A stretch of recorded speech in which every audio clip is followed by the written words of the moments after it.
tangan seorang legend. Boy, Iya. yang pokoknya di seminggu hari beliau di hari Kamis beliau berjaya. Berjaya dan penerusnya hari Jumat. Jumat ya.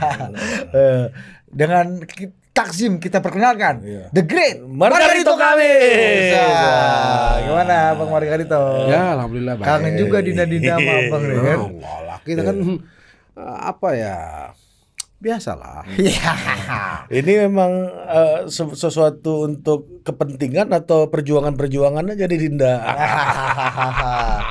Tapi lu harus tahu Ri, Iya. gue itu juga baru sadar. Aku buka-buka lagi Bang catatan-catatan Margarito Kamis dalam persoalan sengketa pemilu ini Bang. Ternyata bos, istilah mahkamah kalkulator itu Ya, beliau. yang ngomong pertama. Ternyata itu 2014 tuh. betul Bang ya. Meskipun di sidang MK-nya Prof Yusril Ya, yang ngomong. memperkenalkan. Ya, Tapi sebenarnya itu inspired by Margarito Kamis. Itu cerita gimana Bang? Itu kan pagi-pagi kita live di depan Mahkamah Konstitusi itu mau sidang, gitu kan. Bicaralah ini. Ya jujur saja kita pro Prabowo. Saya bilang, ini Mahkamah Konstitusi ini Mahkamah Kalkulator ini. Kalau begini ini modelnya segala macam ini. Nah, ini tidak beda dengan warung-warung di pinggir jalan. Kan cuma tambah kurang sama dengan, tambah kurang sama dengan. Ya udah sama aja nih. Apa bedanya saya bilang gitu tuh. Saya nggak tahu.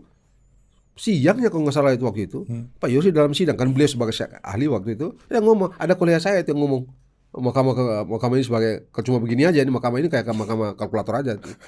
Gitu. Kolega saya kan. Nah beliau bilang ke kolega saya gitu ya, padahal kita ini kan junior jauh kan, saya itu beliau lah yang bikin saya jadi tata negara bos. Dari kampung sana ke sini itu mau ambil hukum ekonomi di UI. Oh gitu. Ketemu beliau, ngobrol-ngobrol, dia nanya, ngobrol-ngobrol, terus bilang, kamu ngapain? Mau sekolah lagi? Ambil apa? Mau sekolah apa? Dokter? Mau ambil apa? Ini. Wah, usah, mendingan kamu ambil tata negara aja. Satu hari nanti di masa depan kita ini penting tata negara ini. Belum banyak orang. Waktu itu masih Orba tuh. Ya, di ujung Orba. Ujung Orba gitu. Sudah, ikut aja udah. Nah setelah ikut, Batin juga Bang udah dianggap kolega sama Prof ini nah, gitu kan. tapi saya rasa beliau ya beliau orang besar gitu ya. Jadi saya rasa beliau itu ya sejauh yang saya tahu sangat menghormati orang gitu ya. Jadi saya pikir betapapun dia yang merekomendasikan saya, mengarahkan saya karena saya sudah dari dokter, jadi kira-kira dia ya hormat lah gitu ya. Iya.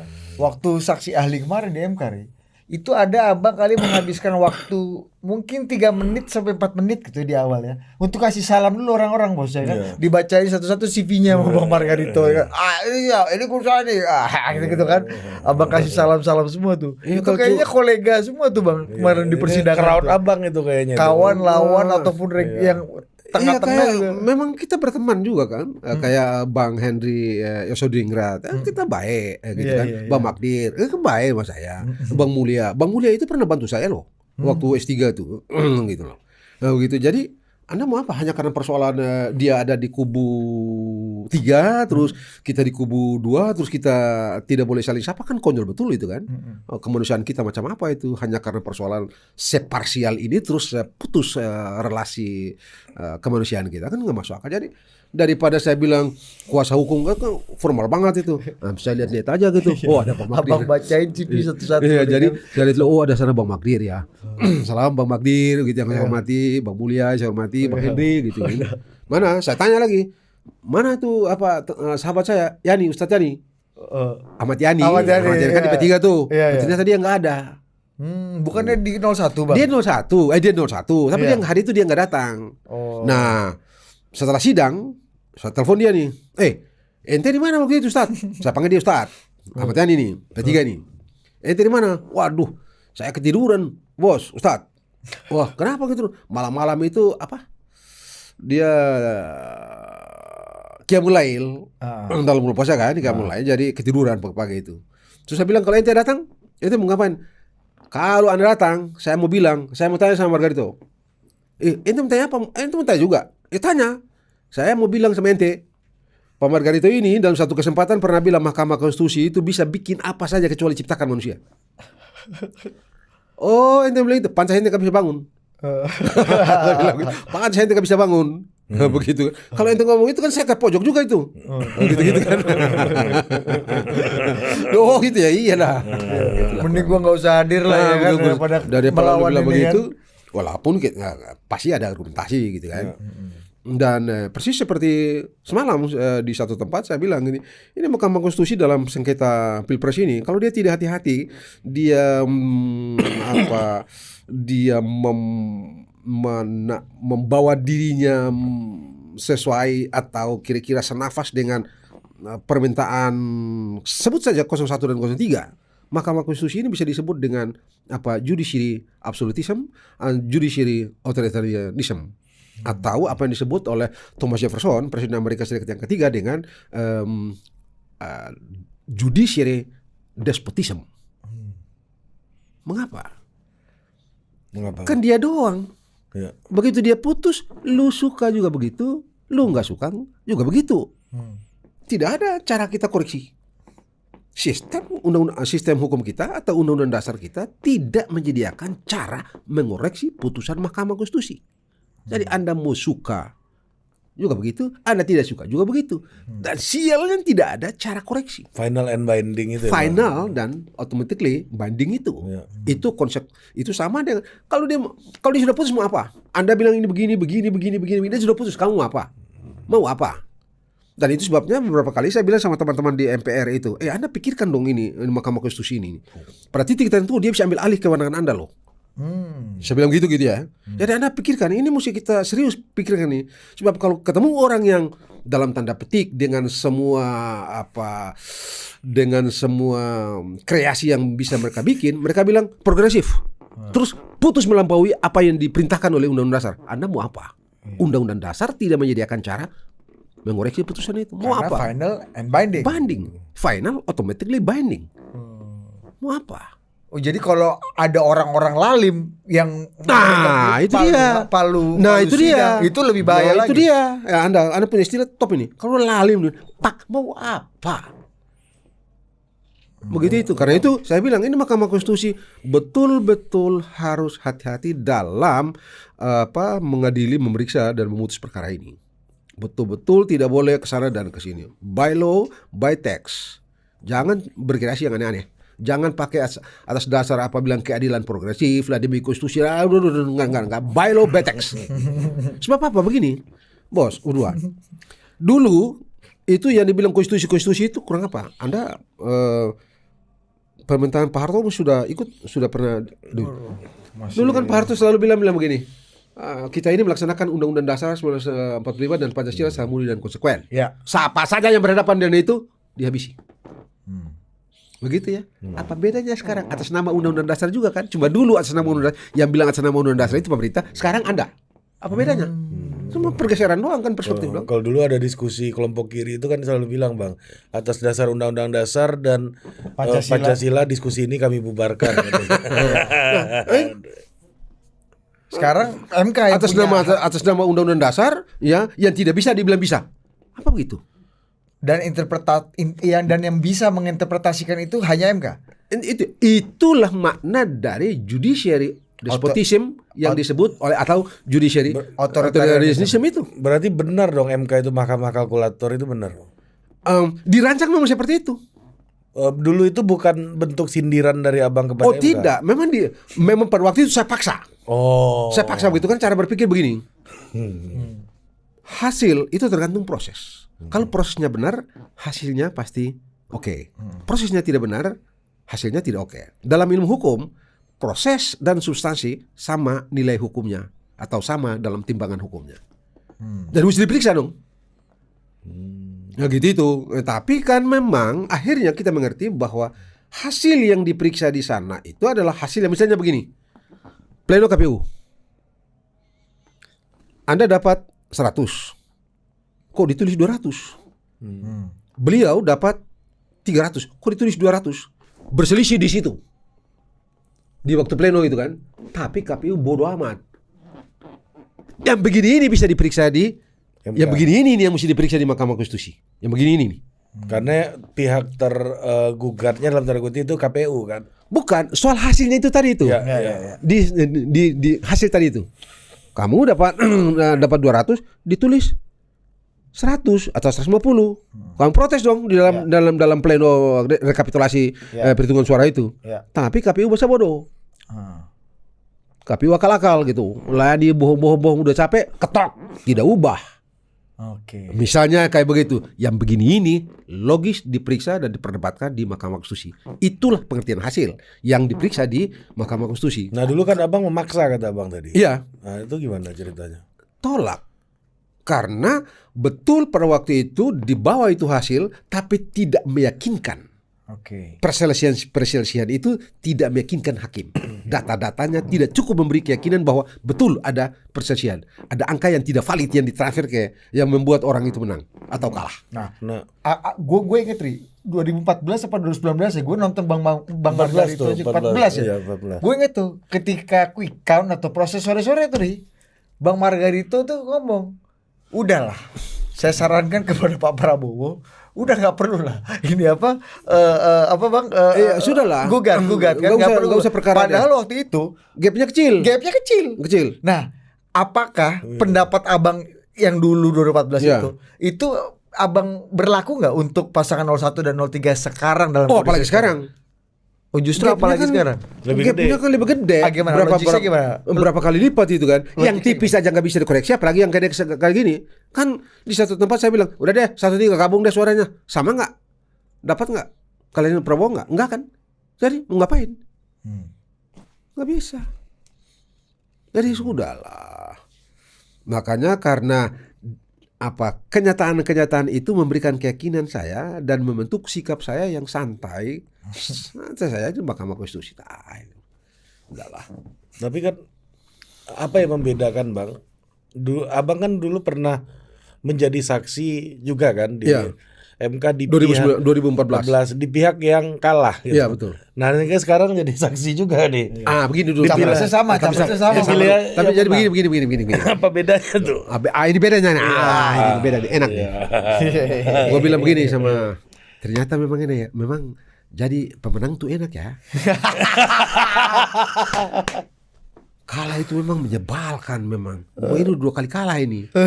Jadi perasaan kalah itu kan gue dulu pernah 2 kali kalah ini kan. Jadi saya rasa betul bukan perasaan kalah tuh gak enak deh. Kali ini tuh asik gitu. Ternyata memang itu bedanya. Kalau kita menang itu memang asik. Jadi kalau kalah memang celaka, bawaannya marah aja, jengkel aja gitu. Kemarin lebih banyak ketawanya tuh Bang. Iya memang. Bisa nyapa-nyapa orang abang kemarin. Iya, makanya ya karena ya antara Bang Mulia ada gini-gini ya bos. Antara lain karena kita menang, begitu kan? Karena saya sudah pernah rasa bagaimana kalah itu 2 kali kan. 2014 kan memang saya dukung juga Pak Prabowo. 2019 juga saya dukung. Kalah kan 2-2. Waduh, jadi udah pengalaman lah 2 kali kalah gimana bos? Tapi abang menyarankan juga nggak hal yang sama? Oh sarankan. Kawan abang kan tuh 1 dan 3 itu kan kawan abang semua. Kalau face to face sih memang ya enggak. Cuma di forum di beberapa satu stasiun televisi yang top di Republik ini saya bilang itu udahlah, dari kenyataan ini karena gapnya begitu besar, saran saya langkah terbaik adalah udah ambil mic, press conference, beri selamat sama Pak Bahkan Prabowo. abang waktu dukung Pak Prabowo waktu kalah dulu abang menyarankan itu juga pada Pak Prabowo kan? Itu 2019. Iya, 2019. Gue inget tuh Bang Margarito ngomong gitu. Iya kan Bang Abang ngomong gitu kan? 2019 itu. Kasih pidato konsesi aja kan. Pidato aja udah.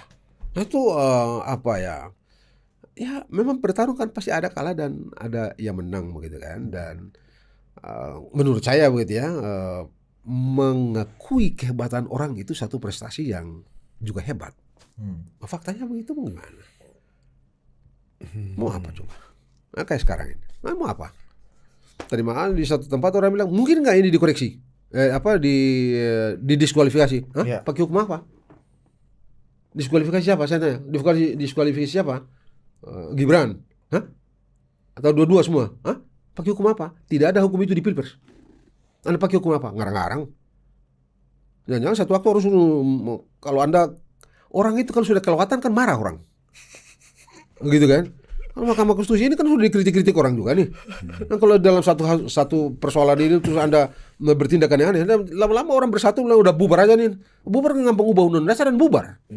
Bang, masa orang sejago Bang Mulia Lubis, orang sejago Bang Henry Yoso, ya orang sejago siapa misalnya? Refli Harun gitu misalnya. Iya. Ahmad Yani teman abang, masa Iya. nggak? Ini kan hal yang basic nih yang abang ngomong nih tadi bang. Maksudku apa yang bikin? Tapi begini Apakah aja. ini Ya hanya- ini soal sudut pandang begitu ya, soal sudut pandang dan titik tolak tafsir. Bisa saya bilang begitu. Sehingga oke, kita hormat aja, nggak apa-apa gitu. Pada akhirnya kan perselisihan itu diperiksa oleh hakim dan hakim akan menentukan sendiri. Oh ini Margaret itu masuk akal, ini tidak masuk akal gitu ya. Mengapa masuk akal? Karena hukumnya begini, faktanya begini gitu. Nah, kalau di cara berpikir di hakim itu kan persis seperti ya kita ada premis mayor, ada premis minor. Premis mayor itu bertolak dari teks undang-undang, minor itu di fakta-fakta. Oh undang-undangnya begini, faktanya begini, kesimpulannya begini. Nah, gitulah kira-kira gitu. Jadi sudahlah kita hormat aja. Perbedaan Bukti itu kan. dari fakta-fakta persidangan yang abang ikuti bang, cukup terang nggak bukti? Tidak sama sekali. Kalau Anda tanya sama saya sekali lagi, karena Anda tanya sama sejauh yang saya ikuti tidak ada dasar untuk dijadikan preferensi untuk mengabulkan permohonan mereka. Dengan segala hormat saya pada teman-teman yang mengajukan permohonan itu, saya bilang enggak. Fakta dalam persidangan tidak memberikan keyakinan untuk mengambil putusan katakanlah kabulkan. Itu tidak mungkin. Karena sejauh yang saya rasa Anda juga ngerti, Anda juga tahu gitu. Tidak pernah sekalipun kita dengar orang memperdebatkan angka. Tidak pernah sekalipun orang perdebatkan putusan Mahkamah Konstitusi nomor 90 yang memungkinkan Gibran maju. Argumentasi yang mereka bikin adalah ya itu putusan 90 tapi kan PKPU-nya nggak diubah. Begitu ya. Itu kan antara lain. Lalu bansos. Keterlibatan bansos, pemerintah dalam bansos, lalu Pak Jokowi dianggap terlibat mendukung ini dan segala macam, termasuk cara beliau memberikan dukungan kepada Prabowo itu dengan salah satu caranya adalah mengangkat pejabat-pejabat kepala gubernur, bupati dan kepala daerah gitu kan. Tapi pengangkatan pejabat-pejabat itu kan perintah undang-undang. Jabatan-jabatan gubernur, wali kota yang sudah kosong itu tidak bisa dibiarkan kosong walaupun 1 detik, karena itu harus diisi. Sebab kalau itu kosong, siapa yang memimpin pemerintahan? Pada titik itu harus diisi. Nah, mereka mempersoalkan bahwa ya tidak ada aturan, tidak ada peraturan pelaksana. Memang undang-undang tidak memerintahkan presiden untuk bikin peraturan pelaksana. Tidak ada tuh. Coba Anda baca pasal 201 ayat 9 Undang-Undang Nomor 10 tahun 2016 tentang pilkada. Nggak ada tuh pejabat-pejabat bahwa peraturan ini akan undang-undang pasal ini akan dilakukan dan peraturan selanjutnya akan diatur oleh pemerintah. Nggak ada tuh.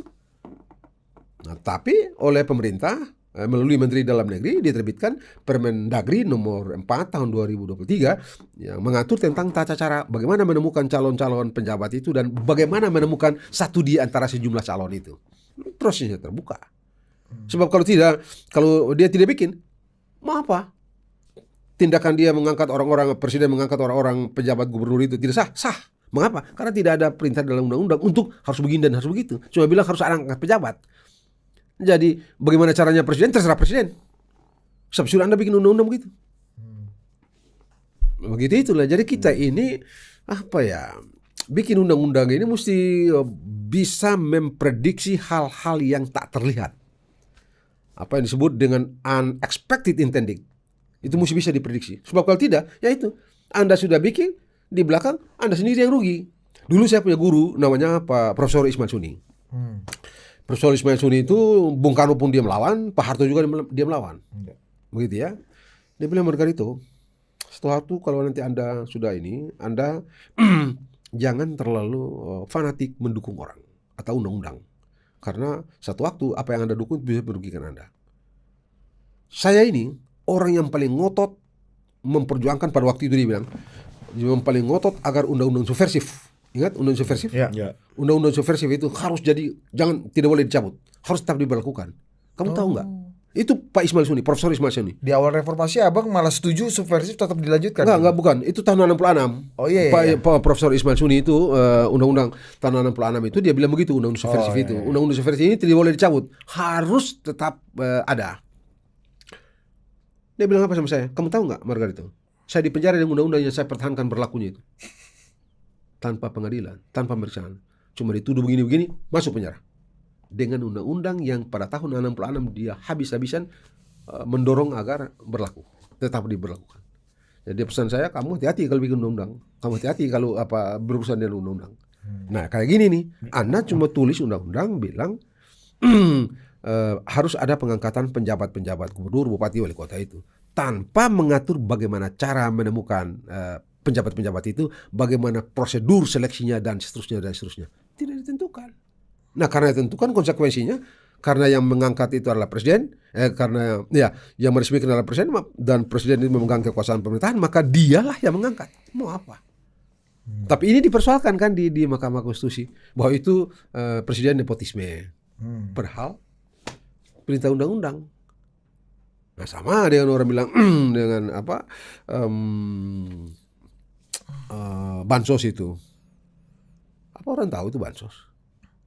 Ada beberapa hari lalu orang bilang, ada seseorang bilang, wah ada orang bilang, wah kami senang banget baru kali ini presiden itu kasih kita uang bansos tunai itu 600.000 gitu ya. Oh ya bagus lah memang.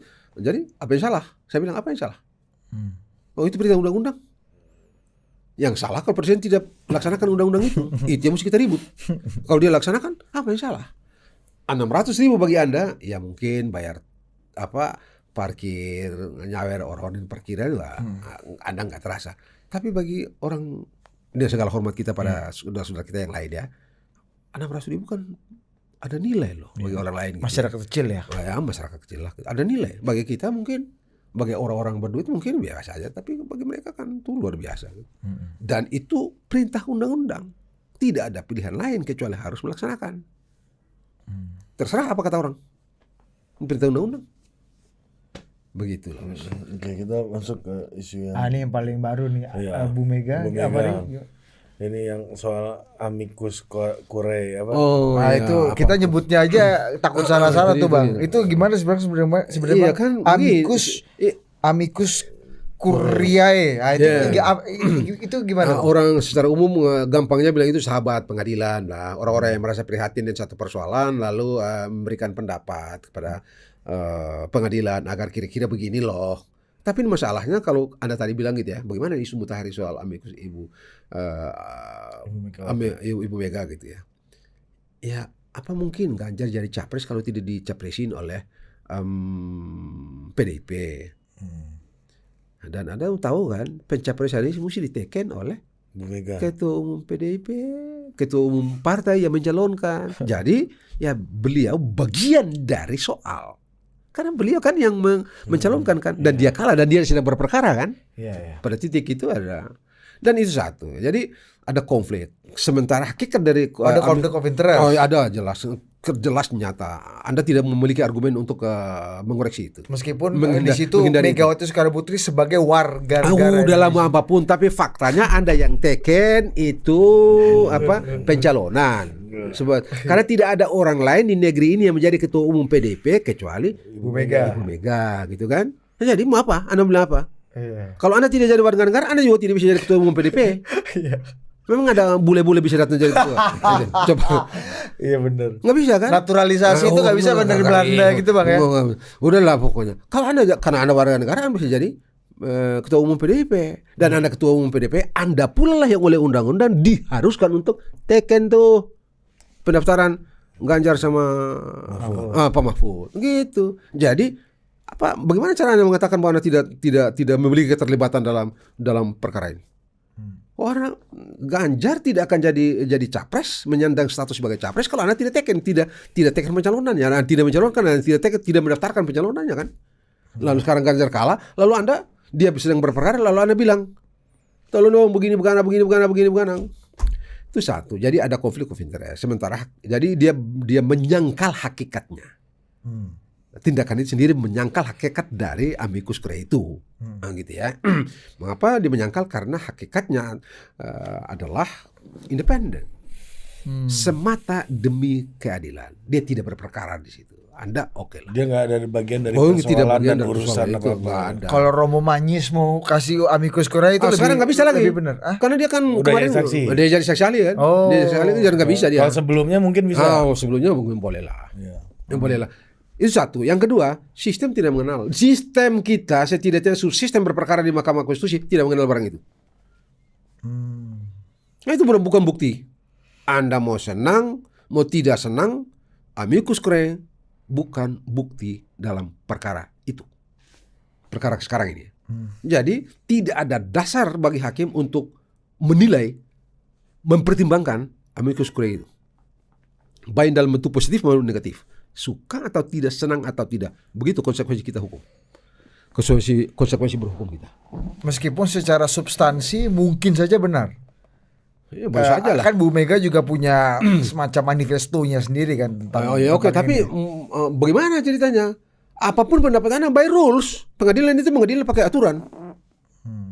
Enggak boleh pakai bilang senang-senang, enggak. Semua mereka punya inferensi yang mereka lakukan di dalam persidangan itu, tanya jawab segala macam. Ini inferensi pakai diturunkan dari premis mayornya itu law semua, rule semua. Baru keluar pertanyaan untuk diuji dengan fakta.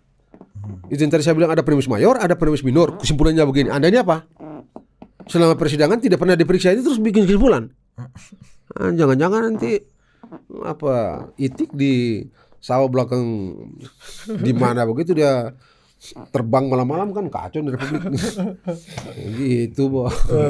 Jadi enggak, kita mesti ini saya serius loh ya, kita mesti tertib dalam berhukum. Terserah Anda mau bilang saya legalis atau tidak, enggak. Anda mesti tertib. Hukum kan dibikin untuk tertib. Sebab kalau tidak begitu, yang banyak akan selalu menang dan sedikit akan selalu kalah. Apa itu yang mau kita bangun di negeri ini? Begitu kurang lebih. Tapi normalnya itu gimana sih Bang? Maksudku dalam sistem persidangan seperti apa amicus curiae itu bisa diajukan dan konsekuensi hukumnya biasanya apa sih Bang gitu? Manfaat hukumnya gitu. Kalau ya, bagi itu kan orang sebenarnya itu kita kan nggak paham nih Bang. Di kita ini kan tidak ada praktek itu. Praktek itu kalau Anda cek asal usul kan praktek itu sejak dari Romawi gitu. Dan tidak dipraktekkan ke kita gitu. Nah, kalau di Inggris memang itu sih mungkin saja di Anglo-Saxon itu kan pada mulanya kan dia tidak hukum tertulis gitu ya. Jadi kebiasaan-kebiasaan yang diangkat. Jadi bisa saja itu masuk akal. Tapi kan kita kan mengadili berdasarkan undang-undang. Kalau Anda mau memberikan makna lain dari HP itu, misalnya HP alat komunikasi yang berbentuk begini-begini. Ternyata ada yang begitu. Ini yang baru itu HP apa bukan? Oh, itu HP karena dari segi fungsi. Itu namanya analogi atau perluasan tafsir. Nah, tapi kalau tiba-tiba Anda datang dengan cuma menerangkan Anda mesti begini, Anda mesti begini, Anda mesti begini, mesti begini semua ada dalam undang-undang. Jadi Anda mau apa? Mahkamah Konstitusi tidak boleh begini, Mahkamah Konstitusi tidak boleh begini, Mahkamah Konstitusi tidak boleh begini. Tapi yang begini ini ada dalam undang-undang. Anda mau apa? Kita bikin undang-undang, kita bikin hukum itu supaya kemauan pribadi kita tidak menjadi lebih tinggi dari kemauan banyak orang yang kita atur dalam hukum itu. Itulah hukum. Dan hukum itu bahasa gampangnya dia adalah alat pandu, alat kendali, alat mengarahkan. Itu hukum. Bukan hukum kayak di S1 dulu tuh. Hukum adalah peraturan yang bla bla bla bla bla. Pusing deh. Kalau kita mau gampang, hukum itu kompas. Kamu nggak boleh kanan, nggak boleh kiri. Kamu mesti begini, kamu mesti gitu. Kamu mau ke sana, nggak begini. Ada kendali. Dan kalau kita mau bikin simpel, hukum itulah alat kendali, alat kontrol, alat mengarahkan dan segala macam. Anda keluar dari situ, kacau. Kacau. Nah, dalam sistem hukum atau peradilan kita amicus curiae itu tidak dikenal. Jadi, tapi ya sudahlah, namanya usaha, Bos. Meskipun ini presiden kelima Bang yang nggak apa-apa. Ya, udah mau seorang negarawan. Ya. Tadi di luar kan kita. Tapi jangan salah loh. Di negara ini yang paling tinggi hukum, tidak ada manusia yang tinggi. Sebab kalau manusia yang tinggi terus ada manusia yang punya privilege. Waduh, celaka dong, nggak bisa. Kita sepakat bahwa kita berhukum, kita bernegara dengan hukum sebagai satu-satunya hal yang paling tertinggi di negara ini, bukan orang. Nah, kalau dalam kerajaan absolut, ya ente jadi raja, ente yang paling top, ente batuk hukum tuh. Itu boleh tuh. Dia mau martabak, itu hukum. Itu hukum tuh. Abang ngomong barusan kan bahwa ya selalu dihukum kan memang untuk membangun keteraturan gitu. Oh iya. Tapi kita kebayangin nih Bang, kok tiba-tiba ada sebuah konsep hukum yang tidak lazim dilempar ke publik nih, ya di dalam proses persidangan ini. Kalau kita lihat artinya ada problem apa sehingga konsep ini disampaikan, diutarakan gitu. Saya agak sukar apa memastikan apa motif dan seterusnya gitu ya. Nomor satu karena itu hal yang di luar ilmu saya gitu ya. Karena yang bisa saya bilang di tempat ini adalah sistem hukum kita setidak-tidaknya dalam sistem hukum, subsistem hukum di Mahkamah Konstitusi tidak mengenal apa yang kita perbincangkan hari ini. Dan karena itu konsekuensinya Mahkamah Konstitusi wajib mengabaikannya. Kecuali kalau Mahkamah Konstitusi mau bikin kacau. Kalau Mahkamah Konstitusi mau bikin beres bangsa ini, jangan lirik barang ini. Amicus curiae ini tidak boleh dilirik, apalagi dipertimbangkan. Lirik aja Nggak boleh. Dilarang, keras. Keras banget abang. Ya, memang, komentar abang nih. Enggak. Kita ini mau apa? Kita menomorsatukan bangsa, menomorsatukan kelompok, atau menomorsatukan golongan? Anda pilih mana? Anda mau pilih nomor satukan bangsa, atau Anda pilih kelompok atau golongan? Bangsa kan? Jadi, udah. Dan bangsa kita sepakat pakai hukum yang kita tulis dalam Undang-Undang Dasar itu. Hukum sebagai hal yang supreme. Maknanya tidak ada orang siapapun dia yang lebih tinggi dari hukum. Jadi udahlah Mahkamah Konstitusi, kalian jangan aneh-aneh atas nama ini, atas nama itu, nggak usah. By text, by Undang-Undang Dasar. Begitu bos. Iya dong. Dipertimbangkan aja nggak boleh. Nggak boleh. Lirik aja nggak boleh. Nggak boleh. Nanti ntar lu mata lu ini loh sakit dong. Karena melihat barang yang tidak benar kan? Nengok aja nggak boleh. Nggak boleh. Lu ngapain? Lu yang bikin waktu juga. Sudah begitu. Karena ini barang yang tidak dikenal di dalam sistem. Ngapain lu apa? Oh jadi kayak Ari ini udah punya istri, ada bahenol kiri ini dilirik aja jangan boleh bang ya? Apalagi dipertimbangkan ya bang? Nggak boleh. Bisa dipecat dia dulu pulang ke rumah. Kalau kan belum terikat hukum loh kan. Iya makanya. Gitu deh. Bang, tapi gini bang, misalnya nih bang, Iya. kan kita tahu Iya. nama Mahkamah Konstitusi ini belakangan kan dibicarakan ada degradasi lah terhadap dianggap moralitas atau kualitas atau posisinya MK tuh approval ratingnya kurang bagus lah sekarang pasca itulah kita tahu. Saya rasa begini Mungkin nggak bang, misalnya kalau tadi abang nekat-nekatan nih. Ini untuk memperbaiki marwah MK yang kemarin berantakan, kita pakai amicus curiae untuk mengembalikan kepercayaan publik. Justru itu bunuh diri. Mahkamah Konstitusi bunuh diri. Merusak total bangsa ini. Anda bertindak suka-suka. Itu namanya suka-suka, cuma dikasih cover tadi itu keadilan, justice, bla bla bla bla bla itu. Tapi isinya adalah tindakan suka-suka. Yang kalau kita pakai bahasa konstitusi, tindakan arbitrer, sewenang-wenang. Suka atau tidak, senang atau tidak, itu sebabnya saya berkali-kali meminta Mahkamah Konstitusi by law, by text, jangan kiri, jangan kanan, berpijak saja pada aturan, dan berpijak pada fakta yang disajikan dan diperdebatkan di dalam sidang itu secara terbuka. Cukup, tidak perlu keluar. Ini barang kecil kok. Jangan keluar dari situ. By law, by text, by fact yang tersaji di meja sidang. Nah, abang kalau melihat dari proses persidangan selama ini, bang, yang banyak muncul tuh yang by law apa? Kreasi. Tidak by yang selama ini ilmu yang sudah. Misalnya begini nih, bos. Kan mereka bilang Gibran nggak sah. Gak memenuhi syarat karena PKPU nomor 19 2023 itu belum diubah. Oke. Pemilu ini curang bla bla bla bla bla. Tidak sesuai dengan pasal 22E Undang-Undang Dasar 1945 Pemilu mesti jujur, adil, langsung umum, segala macam. Oke. Karena itu pemerintah dan undang-undang termasuk mereka ini yang 1 dan 3 ini, partai-partai ini kan bikin undang-undang tuh 77 2017. Di dalam undang-undang itu, nah supaya ya adil, pemilu itu tidak merugikan orang tertentu atau orang lain itu tidak menang dengan cara yang kotor, maka disediakanlah Bawaslu. Kalau Anda merasa dirugikan dengan tindakan dengan KPU, lapor Bawaslu. Periksa di sana. Kasus misalnya Gibran. Kalau Anda merasa ini pendaftaran nggak benar di KPU nih, perkarakan. Undang-undang menyediakan itu. Perkarakan dong. Ada nggak kemarin yang memperkarakan, Bang? Tidak. Nah, soal tidak ini, saya udah berkali-kali sering saya bilang, dalam ilmu hukum, Anda ini punya hak. Undang-undang kasih Anda hak. Anda nggak pakai, Anda dianggap melepaskan hak Anda. Akibatnya, Anda tunduk, Anda terikat pada akibat yang timbul dari pelepasan hak Anda itu. Anda setuju?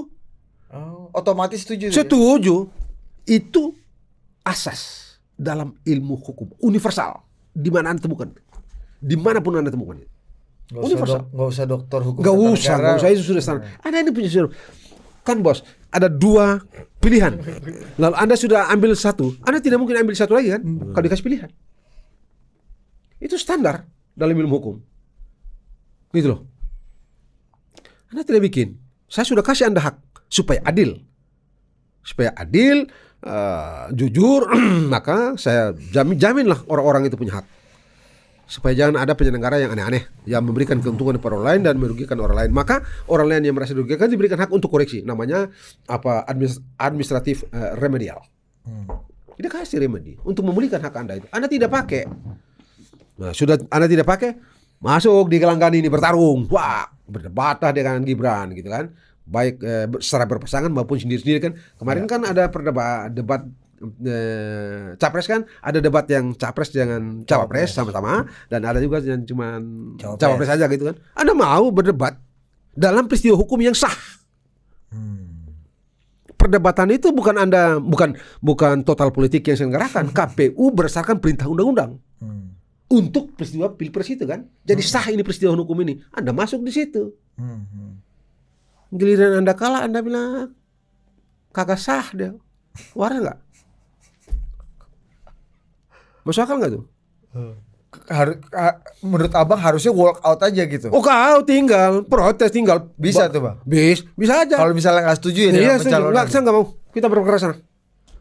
Berperkara di Bawaslu. Bawaslu putus. Anda tidak setuju putusan Bawaslu, pergi ke Peradilan Tata Usaha Negara. Anda tidak setuju ke Peradilan Tata Usaha Negara, naik ke Mahkamah Agung. Itu sistem. Itu tahapan pemilu bisa geser. Itu sistem. Memang soal tahapan ya resiko. Karena itu sistem. Begitu. Kalau saya tidak setuju dengan Anda dianggap tidak memenuhi syarat, saya mesti sengketakan Anda ini di Bawaslu. Namanya sengketa proses. Bawaslu putus. Anda merasa, wah ini Bawaslu nggak beres putusan ini. Ngaco nih putusan. Bawa perkara ini ke Tun. Peradilan Tun putus. Wah ini Tun kacau dong. Masa begini? Naik ke Mahkamah Agung. Ini semua tidak dilakukan. Ikut bertarung. Sudah selesai. Kagak sah. Yang benar aja deh. Kalau anak-anak milenial bilang gimana tuh kira-kira itu istilahnya itu. Lu kan masih dekat-dekat sama milenial. Rugi dong. Gitu. Ya kagak bisa bos. Nah udahlah jadi ini ya sudahlah. Cuma kan kita ini juga mesti belajar menghormati hak orang. Ini kan orang menggunakan hak, kita hormatlah. Tapi ini insya Allah hari Senin kan? Senin, hari 22 April kan udah putus gitu. Bang, izin Bang. Yo. Ini kan yang Abang sapa-sapa waktu jadi saksi ahli ini kan jago-jago hukum semua Bang. Top. Iya kan? Ada sebagian guru beliau bos. Iya, guru beliau kan, guru Bang Margarito. Masa sih nggak paham ini Bang yang Bang sampaikan ini? Kan ini basic banget nih semua. Profesor Mulia Lubis. Saya aja. Tapi begini, tapi ini paham jadinya, ilmu hukum ini urusan tafsir. Jadi sudut tafsir. Dari itu aja sebenarnya apa ya misalnya tadi kan ada orang di dunia hukum tata negara ini ya, hakim ini ada yang disebut ada yang kasih predikat begini, judicial activism. Ada yang bilang judicial progressism. Ada yang judicial restraint. Nah, begitu itu jadi ya mungkin teman-teman yang berperkara ini masuk di sini, dan berkali-kali kan beberapa orang yang terlihat bersimpati dengan kelompok ini bicara mengenai judicial activism. Anda mesti progresif, Anda mesti lampaui teks bla bla bla. Bambang Wijayanto misalnya. Saya bilang enggak, saya teks. Hukum bilang AA, hukum bilang BB, enggak ada cerita. Iya. Jangan tambah jangan kurang. Ini kata Sebab orang bilang itu kan keadilan formil. Keadilan formil itu tidak lebih hebat dari keadilan substansial. Saya mau kasih contoh. Kalau keadilan formil itu tidak lebih hebat dari, tidak masuk akal atau tidak lebih hebat dari keadilan material gitu ya, itu hakim yang namanya, saya paling suka orang itu, hakim dan nama Suraih. Hakim pada waktu hakim itu diangkat oleh Sayyidina Umar bin Khattab, dan dia tetap menjadi hakim sampai dengan Sayyidina Ali bin Abi Thalib gitu ya. Anda berdua ini pasti tahu lah, itu yang cerita baju besi Sayyidina Ali. Hilang baju besi itu kan. Sayyidina Ali ketemu di pasar. Wah, ada nih Syahudin, jalan curi dia. Lapor deh ke hakim. Hakim bilang, oleh bos, mana saksi? Kasar-kasarnya gitu lah. Anda mengklaim kan? Jadi dalam kaidah fikih, orang yang mengklaim dia mesti membuktikan. Anda yang menuduh Anda yang mesti membuktikan. Mana bukti Anda? Ini ada saksi satu, ini ada saksi dua. Ada yang lain tidak? Ini siapa? Ini Hasan. Ini siapa Hasan? Anak saya, cucu Rasulullah. Hah? Ini siapa? Ini Hasan. Ini Hasan siapa? Anak saya. Ini cucu Rasulullah. Rasulullah bilang dia kalau meninggal sama-sama masuk surga dengan Rasulullah. Ini siapa? Ini pembantu saya, pekerja saya, anak buah saya dalam rumah. Oh, begini yang mulia. Menurut kaidah, ini kan ada hubungan darah keluarga dengan Anda. Tidak memenuhi syarat untuk jadi saksi. oh, konflik of interest. Yes, tidak memenuhi syarat. Kan dia pasti tidak jujur. Papa bagaimana sih? Ini pasti bela papa. Bela papa dong. Ini siapa? Dibawa ke kosan Anda. Tidak memenuhi syarat untuk jadi saksi. Kalah tuh. Sayyidina Ali. Loh, Anda nggak percaya? Hakim, Anda nggak percaya? Ini Sayyidina anak ini dijanjikan Rasulullah, kakeknya masuk surga. Anda nggak percaya juga Marwani? Ya, tapi kaidah hukum bilang begini. Di mata hukum nggak ada urusan. Nggak ada urusan. Kalah Sayyidina Ali, pulang. Nanti Yahudi bilang, wah top juga nih Sayyidina Ali nih. Dia kalah, dia nggak melawan, menyerah. Baru udah ambil memang Anda punya. Tapi itu hukum formil kan itu. Nah, lihat di dalam sistem kita soal formil ini kan, Anda kan pernah dengar nggak? Tahu tuh bisa cek share saja. Di Mahkamah Konstitusi itu ada putusan yang bilang begini, permohonan ini tidak dapat diterima, atau permohonan ini ditolak. Kita ambil saja nih permohonan dua karakter ini, diterima, tidak diterima, dan ditolak. Bedanya apa, Bang? Kalau tidak diterima, Anda itu berarti tidak punya legal standing. Bisa jadi itu benar. Bisa jadi substansinya benar. Ya, Pintar kamu. Kau top. Saya pernah gugat soalnya, pernah ajuin permohonan. Itu tidak dapat diterima apa ditolak? Tolak. Kalau ditolak berarti materinya diperiksa. Iya. Oke, tadi bisa anaknya atau yang nggak memenuhi syarat tadi itu, Bang ya? Berarti sebagai dia legal formalnya nggak memenuhi syarat. Legal standing. Legal standing itu kepentingan. Kalau kepentingan itu basisnya hak. Justru orang harus punya hak, baru dia sekarang mau dia anak siapa, mau dia cucu siapa, mau dia justru besar makin jasanya untuk bangsa ini. Justru makin berkepentingan, legal standing makin kuat di MK kan. Dan untuk ada legal standing, Anda mesti punya hak dulu. Kalau Anda tidak punya hak, bagaimana Anda dirugikan?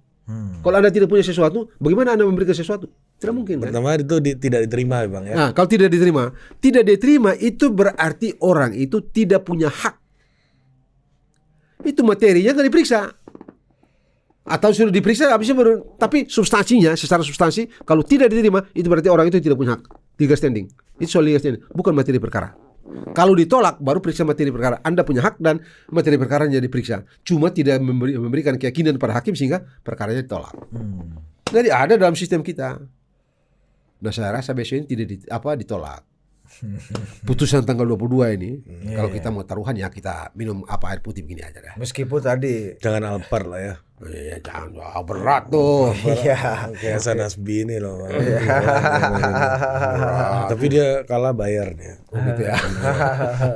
Oh iya, meskipun lagi-lagi yang mengajukan amicus apa? Nggak bisa. Adios amigos ini Nggak bisa. presiden kelima nih. Nggak bisa. Dia tidak di atas hukum. Dia tidak di atas hukum. Kayak tadi kayak cucu Nabi Muhammad pun nggak ada urusan hukum di atas tinggi. Nggak ada urusan ini cucu Rasulullah. Kamu ini Sayyidina Ali kayak pemimpin. Nggak. Anda tidak lebih tinggi dari hukum.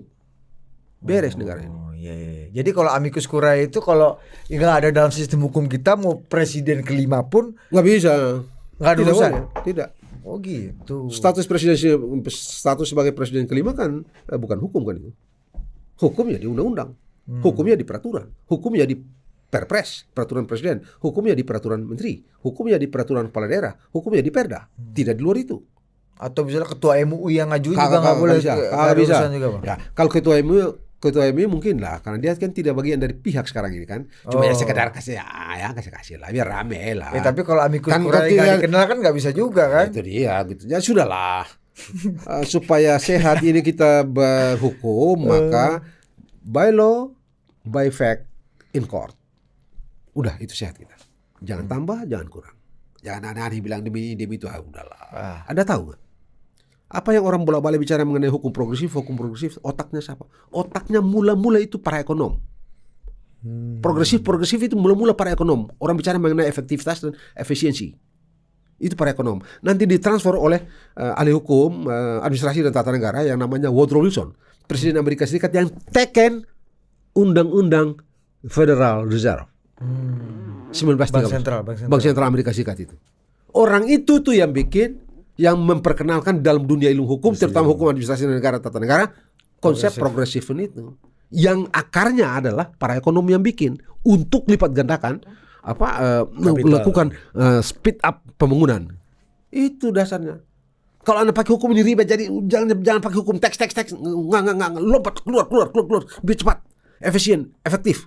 Harus lakukan lompatan ke depan, cepat. Makanya progresif namanya. Nggak progresifnya itu. Jadi itu lompat, beyond the text. Asbabun nuzul. Itu asbabnya. Itu tahun 1886. Itu mulai itu muncul konsep-konsep kayak gitu. Jadi kita mesti hati-hati. Iya. Sebabkan bid'ah ini ya. Nah itu dia bid'ah yang Ini bid'ah hasanah. yang menambah ini. Bisa itu dia gitu. Jadi jangan asal mesti betul-betul mengerti. Sebab kalau tidak, ini rusak ini negara ini. Tapi kemarin kawan abang yang mulia Bambang Wijayanto bilang kan, Pak Prabowo 2014 di Bali dapat 22%. 2019 dapat 2 atau 3%, gue lupa. Sekarang bisa 50 sekian persen. How come? Itu kita gimana, Bang? Itu mesti tanya pada Tuhan lah itu. Apa? Mesti kita tanya pada Allah lah itu. Kan sebagai orang beragama kan kita pernah dengar. Saya ini suka dengar ceramah-ceramah di YouTube tuh agama tuh. Ustadz Ustadz metal tuh. Yang metal tuh. Siapa itu? Yang Gitu Rolis. bukan dari Sulaiman. Dari Sulaiman itu. Saya juga baca dengar-dengar tuh dari siapa? Ini Abdul Samad. Terus siapa lagi satu tuh? Adi Dayat ya. Kan mereka itu bilang kalau Allah sudah menggerakkan tidak ada orang yang bisa cegah. Ini kan orang punya hati. Saya kok tiba-tiba How come? Kalau kata Bang, ya. Tanyalah sama Allah Subhanahu wa taala. Sebagaimana tanya Allah? Nah, sudah terserahlah gimana caranya. Habis gimana coba kalau faktanya dia pilih? Kalau Anda tidak dapat mengatakan kalau Anda bukan berarti jawabannya how come, ya pasti curang gitu. Oh, enggak bisa. Dalam hukum enggak bisa. Tidak bisa. Tidak boleh begitu. Mana curang? Di mana? Kapan? Bagaimana caranya? Oleh siapa? Itu yang mesti taruh. Adakah yang begitu di dalam persidangan? Tidak ada. Jadi dengan cara apa Mahkamah Konstitusi berkesimpulan bahwa ada kecurangan? Dalam soal hasil. Bagaimana caranya? Ya, misalnya bisa, Margarito Kamus masih pakai handphone Nokia jadul gitu ya. Tiba-tiba ada kirim WhatsApp. How come Margarito Kamus bisa kirim WhatsApp pakai Nokia jadul? Kan nggak mungkin. Coba? Iya. Nggak bisa, Bos. Jadi karena ini kita mau tertib gitu ya dalam hukum gitu ya. Anda mesti tanya kalau ada curang. Anda bilang oke, tidak benar ini barang ini. Mengapa tidak benar? Karena ada A, B, C, D, E. Begitu baru bisa bilang ini tidak benar. Kalau cuma begitu, sudahlah. kita mudah-mudahan Tuhan panjangkan kita umur sampai hari Senin lah. Hari Senin jam 2 begitu kita udah bisa ngopi asik lah. Udahlah kira-kira gitu lah. Udah relax habis itu. Udah. Saya bilang kan, ini belum putus nih. Tapi tadi kan saya bilang tuh, Anda bayangkan, saya ini 2 kali kalah. Baru kali ini merasa menang. Ternyata memang perasaan menang itu beda. Paten juga bang ya. Beda. Paten juga. Apa yang diomongin? Tongkrongan agak paten bang. Asik tuh, asik. Sur-sur sendiri ini bisa kan? Bisa. Bawaannya jengkel aja gitu. Jadi apa? Ya kita mengerti lah. Nah, Bang. Ini lo masih ada Gua pertanyaan? nanti terakhir. Bang, ini pertanyaan begini. Apakah proses peradilan ini bisa menjadi delegitimasi terhadap pemerintahan selanjutnya? Oh tidak. Tidak. Tidak. Orang kan bolak-balik bicara mengenai legitimasi. Begini, Anda boleh suka, boleh tidak. Tapi sesuatu yang sah dia legitim. Oke. Sesuatu yang sudah diputuskan secara bersama. Begitu ya. Kendati pun ada di dalam putusan itu ada 10 orang yang tidak setuju, katakan Anda putusan itu sah, legitim. Yang ngomong itu, konsep itu saya tarik analogi dari perkembangan dari pakar ilmu politik dari Universitas Gadjah Mada, almarhum Afan Ghaffar, dalam perdebatan mengenai pemilihan Pilpres putaran 2 putaran. Apakah karena waktu itu perdebatannya putaran kedua itu ada yang menghendaki agar langsung seperti sekarang tetap oleh rakyat, ada yang menghendaki agar putaran kedua itu dilakukan oleh MPR. Lalu orang yang menghendaki oleh rakyat putaran kedua terus dipilih oleh rakyat ini mengatakan, loh kalau dipilih oleh MPR tidak legitim dong. Legitimasinya nanti kecil gitu. Lalu Pak Afan Ghaffar itu mengatakan, almarhum Afan Ghaffar, semoga Allah memberikan dia rahmat gitu ya, bilang tidak, sesuatu yang sudah kita sepakati itu legitim. Itu kata Pak. Apapun hasilnya. Kalau sudah disepakati, kita putuskan legitim. Jadi Anda boleh teriak legitimasi. Enggak. Besok lu gila. Manusia 90 juta pemilih, 90 juta lebih, 90 juta begitu ya. Milih orang itu Anda bilang tidak legitim, Anda sendiri berapa orang itu? Padahal Anda berdua gabung-gabung juga nggak nyampe. Terus Anda bilang legitim, enak aja. Udahlah. Lu jangan kompor-kompor ya, legitim sini gitu. Nggak ada itu urusan sama itu, Bos. Udah selesai nih. Jadi kita ngopi-ngopi lah sini lagi. Relax aja. Ini terakhir nih Bang.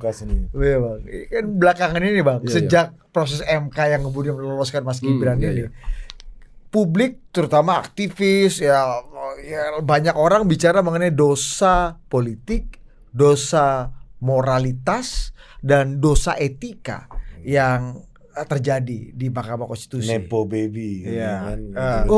Bicara dosa dengan dosa yang satu dengan digabung dosa yang lain, moralitas, politik dan etika. Kita hormat aja nggak apa-apa. Nah, Bang, menurut Abang lebih besar mana dosa moral dan dosa etikanya? Putusan MK yang pada akhirnya bisa meloloskan Gibran Rakabuming Raka jadi calon wakil presiden, atau ketika MK atau tidak mempertimbangkan amicus curiae-nya Ibu Megawati Soekarno Putri? Begini, Anda mesti tahu ya, orang sepintar apapun, sehebat apapun, dia akan hebat kalau dia punya moral, punya etika. Dalam Islam dia punya perilaku ya, akhlak, gitu ya. Karena itu juga kan yang dipesankan. Tapi kalau dalam kasus MK, moral yang kita bicarakan itu moral yang ditulis, code of conduct, bukan sesuatu yang secara alamiah harus begitu. Gitu. Kalau alamiah kan sunatullah, begitu ya. Tulis dan tidak tulis sudah begitu sudah. Hormat pada orang tua, mau tulis dan tidak tulis hormat. Sayang kepada ibu, mau tulis dan tidak tulis, begitu itu alamiah. Allah bilang begitu. Kita tahu semua itu kan. Tapi kalau jangan membunuh harus itu ditulis. Iya, itu kan mesti dipaksakan gitu ya. Karena kalau hormat kan. Jadi ini dua hal yang berbeda. Jadi dengan begitu saya bayangkan Anda mau bilang bahwa ini orang tidak Gibran tidak legitim, tidak macam-macam lah yang buruk-buruk gitu kan. Ya, keputusan MK itu menimbulkan dosa-dosa tadi, moralitas, menghancurkan etika, marwah MK gitu kan. Maka kalau ingin menghapus dosa itu, kabulkanlah amicus. Oh, enggak. Adios amigos ini. Justru supaya tidak berdosa, jangan kabulkan. Jangan kabulkan. Oh, orang ini salah ini kok kabulkan gimana sih? Anda bikin salah lagi dong. Jadi kalau mengabulkan amicus curiae dosanya lebih besar dibanding Iya, putusan jangan. Iya, MK. kan itu berarti tidak dikenal. Begitu. Coba saya tanya sekarang. Barang liar ya. Nah, ya. coba saya tanya sekarang.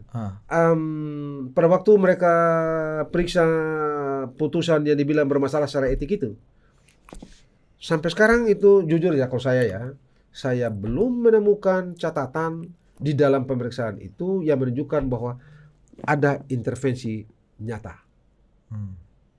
Ya, Ini putusan MK nih, Bang. MK itu tidak dijelaskan bagaimana caranya intervensi itu.